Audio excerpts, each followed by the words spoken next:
No i tak sobie dzisiaj polatałem, blisko 4 godziny. Zanim wyląduję, to pewnie będą 4 godziny.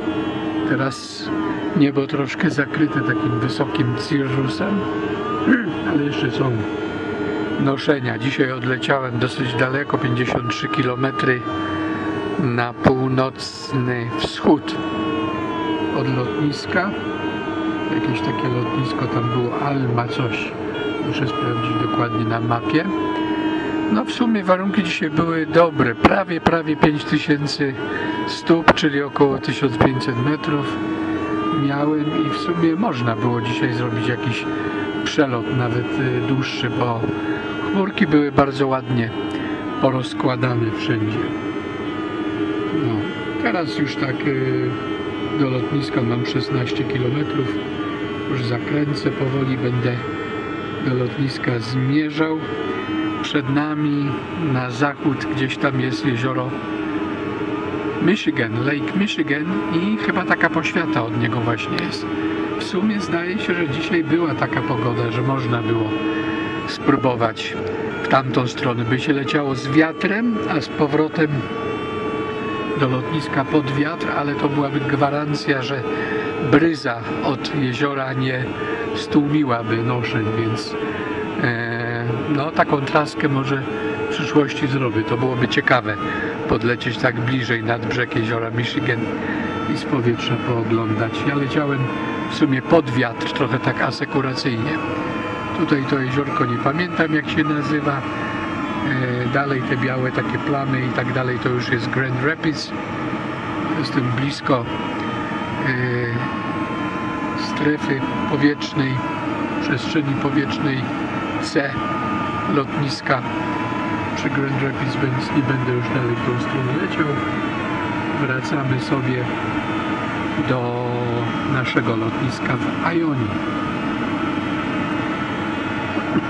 Komputer pokazuje mi, że mam prawie 400 metrów nadwyżki, żeby spokojnie do Ionii dolecieć, więc takim prostym lotem ślizgowym. Wiatr, jeżeli nawet jest, on w tej chwili będzie troszkę przeciwny, ale on nie jest zbyt silny, 11 km na godzinę, to tak nie będzie przeszkadzał. Także praktycznie po prostej mogę do lotniska wracać. W tej chwili wysokość mam 3860 stóp. Ponad poziom lotniska pokazuje mi 1200 metrów komputer. Więc to jest, a odległość do lotniska jest 16 km, więc to nie jest żaden problem. Popatrzmy sobie trochę w tą stronę, jak to wygląda ze skrzydłem szybowca. Tamto jezioro, nie pamiętam, Morris czy jakoś się nazywało. Tu pod nami jest jezioro. Widać, że brzeg jest tak zagospodarowany, że każda posesja ma swój odcinek, swój mostek. Chyba bym nie chciał tak nad jeziorem mieszkać, że cały brzeg jest opanowany przez mieszkańców i zwykły człowiek nie może się dostać do brzegu. W Polsce chyba prawo wodne zabrania takiego odgradzania sobie, wycinania kawałka brzegu. Musi być publiczny dostęp do zbiorników wodnych. Chyba nawet dotyczy to prywatnych, jeżeli by się zdarzyło jakieś jeziorko z rzadka, może się zdarzyć. No, popiskuję, czyli ciekawe zjawisko, bo lecę po prostej. W zasadzie nade mną kumulusów nie ma, ale pokazuje, że jest noszenie. Więc tutaj na komputerze track and bearing muszą się równać. Bearing jest 65, więc track też powinien być 65, żeby najkrótszą drogą dolecieć do lotniska. Oczywiście różnica kilku stopni to nie ma znaczenia, bo to oznacza, że mimo wszystko lecę i mam przed sobą to lotnisko dokładnie z przodu, na wprost, naprzeciw tego Icka, którego wczoraj mi brakowało. Wiatr jest troszkę boku, leciutko z prawej strony i dlatego faktycznie muszę lecieć nieco na prawo, żeby mnie zniosło w sumie aż do lotniska. Ale mówię, to jest różnica kilku stopni. Odległość nieduża, już zostało tylko 13,8 km, a więc mało. I tak wygląda pilot, ksiądz Tomasz, który za 4 minuty przekroczy w tym locie 4 godziny. Dużo dłużej nie chcę, bo muszę szybowiec demontować, schować i będę wracał do Chicago.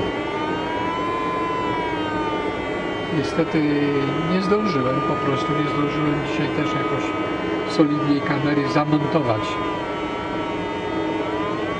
Kółko się popsuło w urządzeniu do samodzielnego montażu skrzydeł, więc musiałem jeździć do sklepów, żeby znaleźć coś zastępczego. Kupiłem, ale to mi zajęło dobrą godzinę i tej godziny mi zabrakło, żeby się pobawić troszkę z urządzeniami w szybowcu. Więc tyle.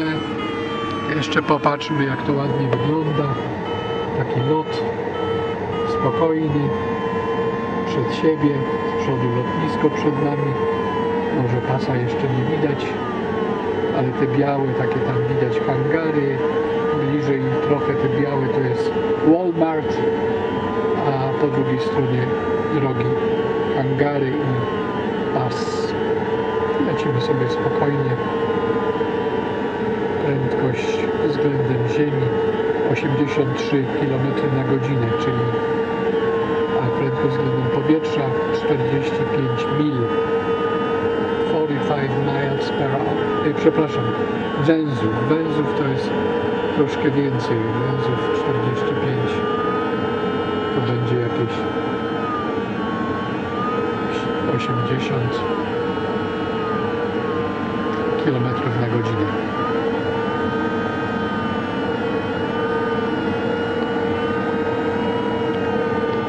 Tak sobie lecimy. To małe jeziorko tutaj z lewej strony to jest taki dobry punkt odniesienia.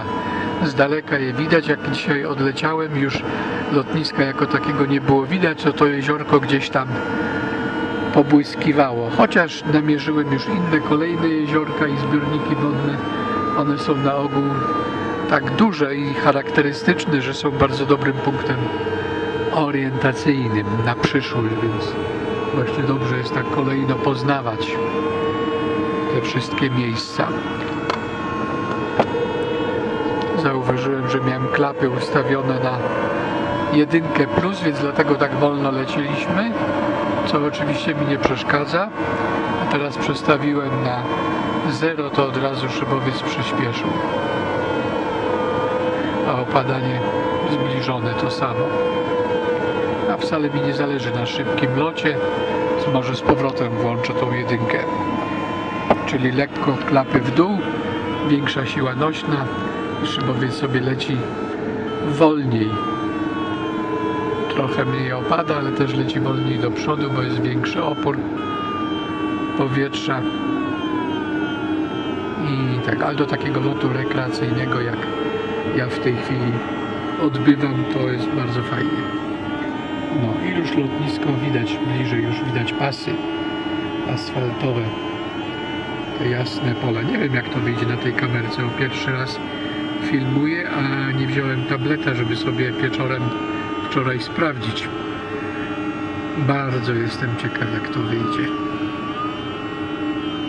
Potem zimą, kiedy się skończy już sezon, człowiek będzie siedział w ciepłym pokoju, w ciepłych papciach, to takie filmiki się z przyjemnością ogląda, jako wspomnienia lata.